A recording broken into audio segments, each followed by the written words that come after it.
Assalamualaikum warahmatullahi wabarakatuh. Waalaikumsalam. Oke, apa kabar teman-teman? Kita ketemu lagi di podcast KPP Madya Jakarta Selatan 2. Apa slogannya? Mas Tommy tahu? Atau di sini penontonnya, mana suaranya penontonnya? Banyak sekali ya Mas Tommy yang nonton ya. Ayo gimana? Ayo sini. 1, 2, 3. Spada. Yeay. Udah lama banget ya Mas Tommy ya nggak podcast, tiba-tiba ganti orangnya. Dan pada kesempatan kali ini dengan saya Dodi dan juga di sini telah hadir ada Mas Tommy. Siap. Kita penyuluh di KPP Madya Jakarta Selatan 2. Dan Mas Tommy, Ya, gimana Mas Dodi? gimana kabarnya? Alhamdulillah. Alhamdulillah. Penonton di sini gimana kabarnya? Baik, weh. Tepuk tangannya mana, ayo. Oke, Mas Tommy. Di tanggal 13-an September ya, atau di tengah September 2025 ini kita dapat kabar bahwa banyak nih wajib pajak yang nanya, Mas Dodi atau Mas Tommy, bener gak sih ada perluasan PPh 21 DTP bagi pegawai yang penghasilannya sampai dengan 10 juta untuk sektor hotel, kemudian restoran dan kafe atau horeca ya istilahnya ya. Bener apa enggak sih gitu kan. Nah, hal ini berdasarkan yang sudah kita ketahui bersama ya, kawan pajak, bahwa ini memperluas sektor yang sudah pernah diatur di dalam PMK nomor 10 tahun 2025. Cuman bener apa enggak sih gitu ya Mas ya? Karena di PMK 10 2025 kita taunya untuk sektor padat karya saja untuk PPh DTP 21 ini. Nah, untuk itu pada kesempatan kali ini di podcast kita, gimana podcastnya Mas? Tok Spada. Kurang semangat Mas. Tok Spada ini kita akan membahas tentang PMK 10 tahun 2025 PPh 21 DTP. Mungkin kita refresh lagi ya Mas Tommy ya. Apa sih yang dimaksud dengan insentif PPh 21 DTP? Itu maksudnya apa Mas? Mungkin banyak dari kawan pajak di sini yang belum ngerti. Udah ngerti belum nih Kak? Belum tuh. Ayo Mas. Ya, DTP sendiri kan singkatan ya. Ya, kepanjangannya singkatan. Kan ditanggung pemerintah. Ditanggung pemerintah. PPh 21 ditanggung pemerintah. Kan normalnya PPh 21, PPh pasal 21 itu kan dipotong ya. Dipotong. Nah, ini wajib pajak pekerja ya, yang biasanya dipotong oleh pemberi kerja, itu oleh pemberi kerjanya diberikan full take home pay tanpa dipotong PPh pasal 21 karena PPh pasal 21-nya ditanggung oleh pemerintah. Artinya si pemberi kerjanya itu setor ke negara apa enggak Mas? Ada iuran, ada setoran PPh 21-nya apa enggak ada nih? Untuk yang DTP nggak ada. Nggak ada ya. Karena benar-benar ditanggung pemerintah, jadi pemberi kerjanya ngasih full deh. Betul. Jadi seneng ya Mas ya. Pegawainya ya dapat full ya. Cuman dia akan lebih seneng lagi kalau take home pay-nya dinaikkan di atas 10 juta. Betul, ke pemberi kerja ya. Oke, jadi apa maksud dari pemberian insentif PPh 21 DTP ini Mas? Ya, jadi untuk mempertahankan ya, maksudnya supaya daya beli masyarakat ini nggak turun begitu. Dan kenapa itu kan sebenarnya hanya sektor-sektor pekerja di sektor tertentu kan. Sektor tertentunya juga hanya ada 4 berdasarkan PMK 10 ini. Karena kalau berdasarkan info dari kantor pusat DJP itu kan kenapa hanya 4 ini, karena 4 sektor ini yang terdampak dari tekanan ekonomi global begitu, makanya yang diberikan hanya 4 sektor karyawan dari 4 sektor ini tadi. Sektornya kalau nggak salah ada alas kaki gitu ya, kemudian furniture, kemudian ada tekstil dan pakaian jadi, dan juga kulit dan barang dari kulit. Oke, ini mungkin alas kaki ya kaitannya juga lagi banyak nih yang hobi lari ya, mungkin kayak Mas Tommy ya. Jadi ayo makin sehat juga. Selain itu ya tadi karena ada tekanan apa Mas? Ya, terdampak ekonomi global lah Oke, ya, itulah ya. istilah dari kantor pusat begitu.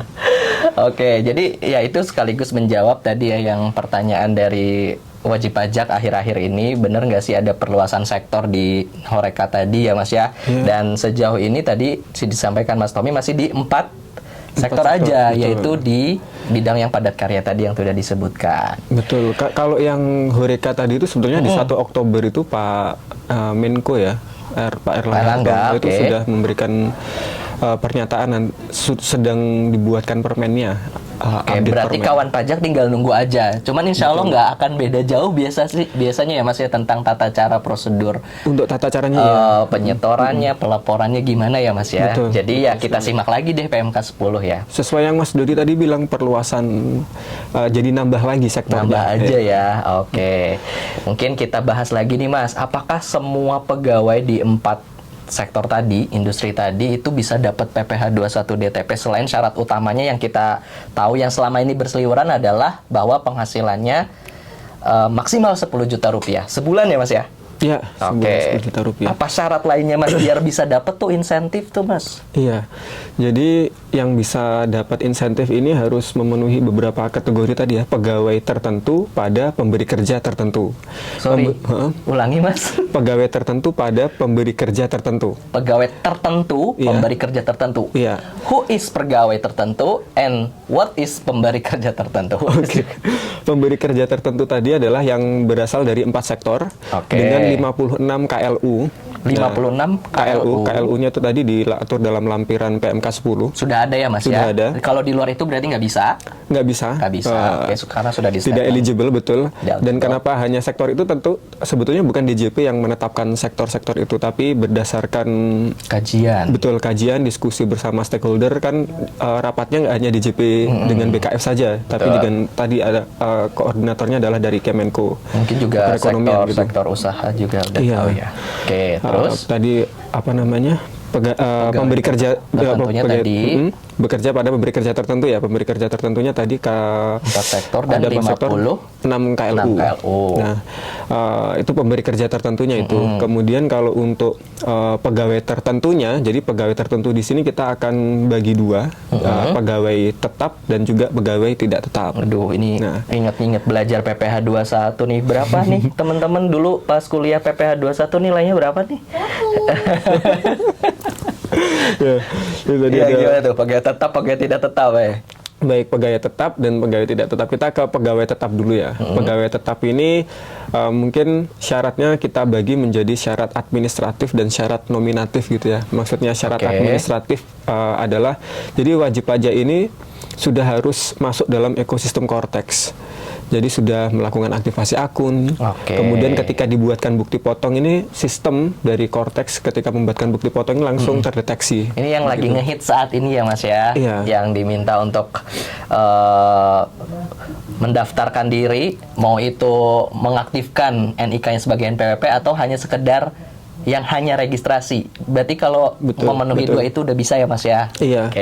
Intinya yang administratif tadi itu bisa dibuatkan bukti potong. Bisa dibuatkan bukti potong. Cortex. Bukan dudulnya penerima penghasilan 999 ya. Harus NIK-nya namanya muncul. Betul. Oke, terus? Kemudian berikutnya adalah syarat nominatif ini terkait dengan batasan nilai tadi. Batasan nilai, Batasan nilai ini juga berkaitan dengan jenis penghasilan yang bersifat tetap dan teratur. Jadi penghasilannya itu tetap dan teratur dengan batasan tadi 10 juta. Dan 10 juta ini baik benefit in kind maupun benefit in cash. Natura atau kenikmatan. Betul. Totalnya tadi 10 juta. Dan itu harus ada kontraknya gitu Mas, berdasarkan kontrak. Harus ada hitam di atas putih disebutkan bahwa itu adalah penghasilan tetap teratur dengan nominal yang tadi maksimal 10 juta. Betul. Dan ini nanti dapat insentifnya itu dari Januari sampai Desember Dapat 2025. insentifnya. Iya, Ya sejauh ini masih di 2025 ya. Siapa Betul. tahu seperti yang DTP perumahan diperpanjang lagi ya. Betul. Oke, Januari 2025. Kalau bagi yang misalnya dia baru masuk kerja mungkin tengah-tengah tahun, seperti misalnya siapa nih teman di sini ada mungkin ya kita nih misalnya Juli nih baru masuk di tempat Ya, kerja. dari tempat kerja. bulan pertama bekerjanya. yang Itu termasuk bersangkutan. juga ya. Betul. Oke, terus Mas, kalau pegawai tadi tetap ya? Tetap. Kalau tidak tetap? Tidak tetap, kurang lebih sama ya tadi administratif dan nominatifnya. Administratifnya sama, harus punya nomor KTP yang sudah terdaftar di Cortex gitu ya. Ya, Bisa di dalam dibuatkan ekosistem Cortex. Betul, bisa dibuatkan bukti potong di Cortex. Seperti Mas Sudi bilang tadi, bukan yang penerima penghasilan 9999. Kemudian menerima upah tidak tetap seperti pekerjaan harian, borongan gitu kan. Dengan rata-rata upahnya itu tidak melebihi dari 500.000 per hari Ya, kalau atau kita 10 bicara juta tentang pegawai tidak tetap ya upah ya Mas. Betul. 500.000 sehari. per hari atau 10 juta per bulan. Kenapa tadi kok di sini 500.000 per hari untuk pegawai tidak tetap? Jadi kan kalau pegawai tetap tadi 10 juta ya. Betul, Mas. Kalau sebulan itu 20 hari kerja. Normalnya biasanya 20 hari kerja betul. ya. Berarti kan 10 juta bagi 20 hari itu 500.000. Jadi gitu. di sini 500.000 per hari atau 10 juta per bulan. Oke, jadi ini juga juga bisa mendorong nih buat kawan pajak semua, tidak hanya pemberi kerja tapi juga pegawainya, agar pegawai di sini mau dapat take home pay yang nggak dipotong pajak gitu ya Mas ya. Ayo kita daftarin diri kita agar masuk ke dalam sistem Cortex. Ya bagusnya sih ya terdaftar ber-NPWP juga ya Mas, tidak hanya terdaftar secara registrasi atau ke database aja ya. Betul. Kalau nggak memenuhi syarat tadi berarti otomatis kena dapat fasilitas ini ya Mas ya. Kalau nggak memenuhi otomatis nggak dapat ya. Iya, dia dan syaratnya tadi kumulatif kan? Betul sekali. Oke. Syaratnya kumulatif. Siap. Terus gimana Mas misalnya karena mungkin pemberi kerjanya baik atau performa perusahaannya lagi bagus-bagusnya sehingga ingin memberikan penghasilan yang lebih kepada pegawainya, sehingga di tengah-tengah tahun naik tuh penghasilannya, mungkin memang di Januari under 10 juta. Itu gimana Mas? Masih berlaku nggak bagi orang yang tiba-tiba naik di tengah tahun? Oke. Mungkin kita pakai contoh gini ya. Misalkan nih kontrak dengan pemberi kerjanya itu tadi penghasilan tetap dan teratur selama sebulan itu taruhlah berdasarkan kontrak itu tadi adalah 8 juta gitu ya. 8 juta. Tapi di bulan Januari karena pesanan lagi banyak misalkan, pesanan lagi banyak, akhirnya bisa dapat take home pay-nya 12 juta. Nah, berdasarkan kontrak kan sebetulnya cuma 8 juta, di mana 8 juta ini masih di bawah 10 juta ya.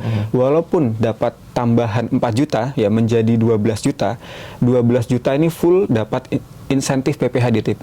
Oh, berarti tetap dapat ya? Tetap dapat. Lihat lagi dari kontraknya yang pertama dibuat itu. Betul sekali. Oke, bukan berarti ketika dia di bawah 10 juta kemudian dicabut tuh DTP-nya, enggak ya? Enggak. Oke. Termasuk nanti dapat THR misalkan, dapat THR sebesar gaji juga. Jadi kan 16 juta tadi. Ya 16 jutanya dapat insentif DTP semua. Siap. Kalau misalkan dalam kontrak gaji tetap teratur bulanannya itu adalah 11 juta misalkan. Terus tahu-tahu karena mungkin nggak masuk, jadi ada potongan dan lain sebagainya gitu ya. Penghasilannya turun jadi 9.500.000 misalkan. Walaupun di bawah 10 juta, tapi karena berdasarkan kontrak tadi betul 11 juta, 9.500.000-nya nggak dapat insentif. Jadi kontrak ini penting banget betul ya Mas sekali. ya. Pemberi kerja juga harus memperhatikan kontrak terkait dengan tadi pemberian gaji tadi ya, karena akan terus dibawa-bawa nih sampai akhir tahun 2025, atau pegawainya juga bisa ngingetin nih. Nah, balik lagi itu namanya self assessment ya Mas ya. Betul. Sekali lagi. Kemudian terkait dengan kewajiban perpajakan ini, kalau tadi DTP itu gimana sih Mas, maksudnya dari sisi dia harus buat bukti potong kah, tetap sama kah, terus disetor kah, bikin billing juga kah, dilaporkan dalam SPT juga, dan gimana biasanya kan kalau namanya insentif, si penerima insentif tersebut harus yang namanya ada pelaporan terkait dengan pemakaian insentif tersebut, Mas? Gimana?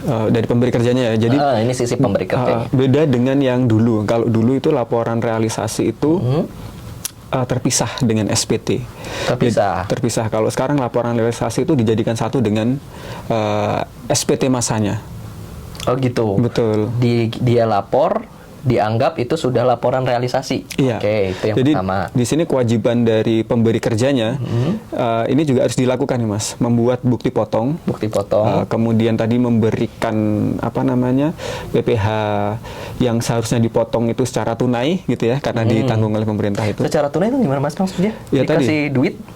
Misalkan tadi take home pay-nya 10 juta gitu ya. Kemudian normalnya PPh yang dipotong 200. Berarti seharusnya kan dari 10 juta kurangin 200 kan 9.800.000 ya. Nah, 200-nya ini harus dikasihin. Jadi dia dapat utuh 100 juta, 10 juta. Terpisah atau gimana? Itu urusan perusahaan ya. Mau transfer kah, mau di amplopin terus dikasih ya. Betul. Intinya utuh gitu ya. Utuh, dapat utuh 10 juta tadi. Terus? Tadi PPh kewajiban dari pemberi kerjanya ya, memberikan PPh 21-nya secara tunai, kemudian membuatkan bukti potong, dan berikutnya adalah melaporkan realisasi tadi yang di awal. Melaporkan SPT sekaligus realisasi. Betul, dan itu dibatasin, Mas, waktunya. Jadi baik dia SPT normal maupun pembetulan, atas itu paling yang ada DTP-nya itu. Iya, paling lambat disampaikan di 31 Januari 2026. 2026 Iya, ada betul. batasan waktunya. Kalau melebihi jangka waktu itu baik normal maupun pembetulannya berarti ya tidak memenuhi ya. Betul. Harus dibayar ya, Mas. Betul, dan itu nggak melihat dari 1 bulan aja yang missing. Misalkan ada 1 bulan yang miss, Januari sampai Desember 2025 gitu ya. Kita ambillah yang 31 Desember 2025-nya kelupaan dilaporkan melewati tanggal 31 Januari 2026 misalnya. Itu batal Seluruhnya? dari Januari sampai. Oh gitu, bukan yang hanya 1 bulan yang telat aja itu. Kawan pajak itu jadi perhatian ya bagi kawan pajak sekalian terkait dengan pelaporannya. Telat 1 aja melebihi 31 Januari 2026, maka itu membatalkan semua insentif yang diberikan dari Januari sampai dengan Desember. Jadi ya rugi ya, Mas ya, maksudnya. Sayang sekali. Betul, sayang sekali. Eman-eman gitu. Eman-eman. Oke, terkait tadi bukti potongnya, Mas Tommy, berarti pada saat kita milih bukti potong, buat bukti potong pemberi kerjanya itu kan ada pilihan tanpa fasilitas lainnya sama DTP, berarti pilih yang DTP itu ya, Mas ya. Betul. Dan ketika bayar dan lapor itu tidak akan muncul billing harusnya ya, Mas ya. Kalau misalnya dengan kondisi semua pegawainya di bawah 10 juta penghasilannya dan semuanya bukti potongnya dibuat fasilitasnya DTP, itu nggak akan ada keluar billing ya, bisa langsung terlapor. Betul. Oke, Mas Tommy, terkait dengan PPh DTP, PPh 21 DTP ini, apa sih kewajiban perpajakan bagi si pemberi kerjanya? Biasanya kalau 21 itu kan dipegangnya oleh HR ya. Apakah mereka harus buat bukti potong juga kah? Terus dilaporin, buat billing, ada laporan realisasinya kah atas insentif tersebut? Gimana, Mas? Iya. Jadi kewajiban pemberi kerja itu paling tidak ada 3, Mas, terkait dengan PPh 21 DTP tadi. Di awal tadi kita sempat berdiskusi ya bahwa kalau misalkan ada take home pay 10 juta, kemudian PPh-nya 200.000, kan normalnya tadi 9.800.000 ya. 200-nya setor ke negara biasanya. Betul. Nah, ini 200.000-nya itu diberikan secara tunai kepada karyawan yang bersangkutan sehingga dapat utuh ya. 10 juta. 10 juta. Itu yang pertama ya, membayar PPh 21 tunai. Membayarnya bukan membayar, maksudnya di sini memberikan ya PPh pasal 21 tunai kepada karyawan yang bersangkutan. Kemudian yang kedua adalah membuatkan bukti potong. Tetap dibuatkan bukti potongnya ya, Mas ya, meskipun nggak ada setoran ke negara gitu ya. Betul. Dengan mengisi nanti ada fasilitas DTP gitu. Fasilitas. Oh ya, kan ada pilihan ya. Fasilitas ada tanpa, ada fasilitas lainnya sama DTP, bukan yang lainnya, berarti ya udah langsung DTP aja ya, Mas ya. Betul. Terus diberikan uangnya, dibuatkan bukti potongnya, dan jangan lupa dilaporkan dalam SPT masa PPh pasal 21 ya, berarti itu kewajibannya lengkap ya dari awal sampai akhir. PPh pasal 2 SPT masa PPh pasal 21 Januari 2025 sampai dengan Desember 2025 yang baik SPT normal maupun pembetulannya disampaikan paling lambat tanggal 31 Januari 2026. Oh, ada batasan akhir kapan dia harus melaporkan SPT-nya ya, Mas ya? Betul sekali. Oke, berarti memang sudah ada ketentuannya nih kawan pajak bagi pemberi kerja atau HR yang memang mau memanfaatkan insentif ini, ya kewajiban perpajakannya sama halnya seperti yang biasa ya, Mas ya. Betul. Cuman bedanya yang pertama tidak ada penyetoran ke negara karena uang pajaknya tersebut diberikan kepada pegawainya. Buatkan bukti potongnya, jangan lupa bukti potongnya nggak boleh yang judulnya munculnya penerima penghasilan, harus yang NIK-nya muncul ya, namanya muncul, kemudian dilaporkan di dalam SPT dan ada batas waktu penyampaian laporan SPT-nya ya, Mas ya. Dan tentunya di sini konsekuensinya apa, Mas? Kalau misalnya nanti kawan pajak atau pemberi kerjanya ini tidak memenuhi ketentuan yang tadi Mas Tommy sampaikan, mungkin melebihi 31 Januari 2026 untuk normal dan pembetulannya, itu gimana, Mas?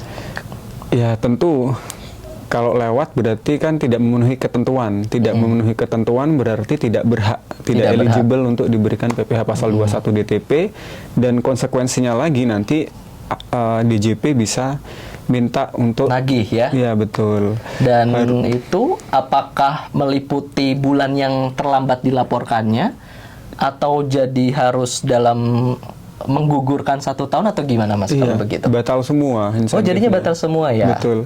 Kenapa? Karena kenapa kok tadi dibatasi tanggal 31 Januari 2026? Itu terkait dengan mekanisme penganggaran. Jadi DJP atau pemerintah tidak bisa mengklaim PPh 21 DTP apabila disampaikan oleh wajib pajak lebih dari 31 Januari 2026. Karena pemerintah nggak bisa mengklaim PPh 21 DTP, otomatis harus dibayar kan begitu. Betul. Ya, makanya tadi kalau nggak memenuhi kriteria itu harus dibayar semuanya, jadi batal. Oke. Dan terkait dengan realisasinya, Mas, tadi mohon maaf kelewat. Itu gimana realisasi penggunaan insentif? Kan biasanya ada laporannya tersendiri gitu ya. Itu gimana, Mas? Rezimnya DJP online dulu memang masih ada pemisahan ya antara SPT dengan laporan realisasi. Kalau sekarang di era Cortex, laporan realisasi itu sudah jadi satu dengan SPT. Jadi dianggapnya WP yang sudah lapor SPT masa ini dianggap sudah laporan realisasinya juga sekalian gitu ya, Mas ya. Oke. Betul sekali. Dan sebetulnya waktu jangka waktu sampai 31 Januari 2026 itu insya Allah sudah sangat cukup ya, Mas ya, bagi wajib pajak untuk melaporkan SPT baik normal maupun pembetulannya, daripada tidak jadi memanfaatkan, sayang ya, Mas ya, eman-eman malah jadi masa ditagihin lagi dari pegawainya gitu ya.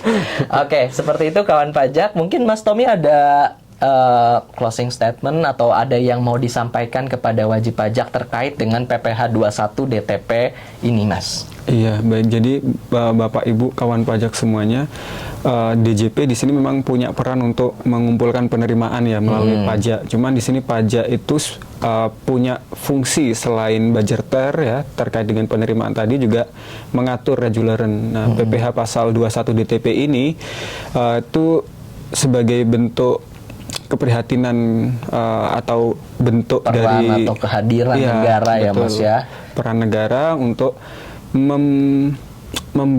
mempertahankan atau meningkatkan ya gimana daya beli dari pekerja-pekerja yang bisa terus berjalan dengan baik ya, Mas ya. Betul, di sektor tertentu itu tadi. Makanya dikasih insentif tadi ya, biar tetap bisa berlangsung dengan baik.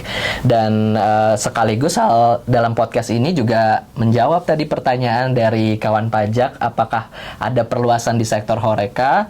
Ya jawabannya adalah insya Allah tetap ada ya. Cuman sampai dengan saat ini memang sedang digodok, sedang dirancang, sedang dibuat peraturan pelaksanaannya.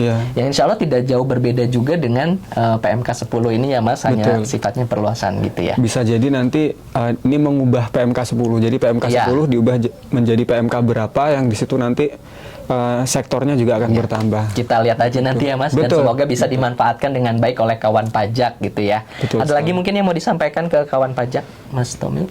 Jangan lupa dilaporkan dan jangan sampai melewati batas waktu yang ditentukan karena tadi Mas ya, jadi kita bilang harus sayang. tertib, disiplin dan sebagainya ya. Dan Betul. tentunya kita ingatkan juga kawan pajak, karena kita sudah mulai mau memasuki masa pelaporan SPT tahunan, kita selalu menyampaikan dalam setiap edukasi atau sosialisasi, ayo jangan lupa aktivasi akun Korteksnya dan segera aktifkan juga sertifikat elektronik kode otorisasi agar kawan pajak nanti bisa laporan SPT tahunan menggunakan Korteks dengan lancar, dengan aman ya Mas ya. Iya. Oke, seperti itu kawan pajak. Terima kasih sudah mendengarkan kegiatan kita pada hari ini di podcast KPP Madya Jakarta Selatan 2 yang tadi apa Mas ininya? Tok ya. Sepada. Dan tentunya di sini kawan pajak jangan lupa juga follow, ikuti YouTube kita, ketik aja di YouTube KPP Madya Jakarta Selatan 2. Nanti di situ selain ada podcast ada juga informasi lainnya tentunya terkait dengan perpajakan, bisa nonton sambil nyemil sambil olahraga mungkin ya.